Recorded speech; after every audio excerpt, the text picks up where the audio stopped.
For asset کے ملک Malaysia کی city Kuala Lumpur کی بخاری مسجد میں عاشقان رسول کی دینی تحریک دعوت اسلامی کی مرکزی مجلس شورا کے رکن حاجی محمد ایاز اتاری کی دیگر مبلغین دعوت اسلامی کے ہمراہ حضرت مولانا مفتی عابد نعمان شامی مدثر ذلہ العالی سے ملاقات کا سلسلہ ہوا، جس میں انہیں عالمی سطح پر دعوت اسلامی کے تحت ہونے والے دینی و فلاحی کاموں کے حوالے سے آگاہی دی گئی، جس پر انہوں نے عالمی سطح پر ہونے والی خدمات دعوت اسلامی کو خوب سراہا اور اظہار مسرت کرتے ہوئے اپنی نیک تمناؤں کا اظہار کیا۔ یقیناً ہمارے لیے اعزاز کی بات ہے کہ ہمارے ساتھ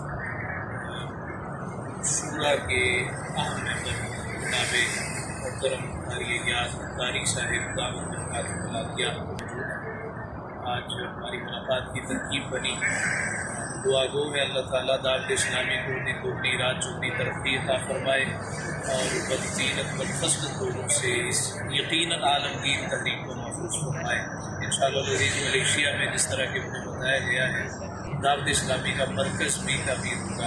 اللہ رب العزت سے دعا ہے اللہ رب العزت سرکار دو عالم صلی اللہ علیہ وسلم کی ظلم عمبری کا صدقہ اس عالمگیر غیر سیاسی تحریک کو نصیب فرمائے۔ اس موقع پر رکن شورا کا مدنی چینل کے ناظرین کو نیک اعمال کی ترغیب دلاتے ہوئے کہنا تھا کہ آج ہم لوگ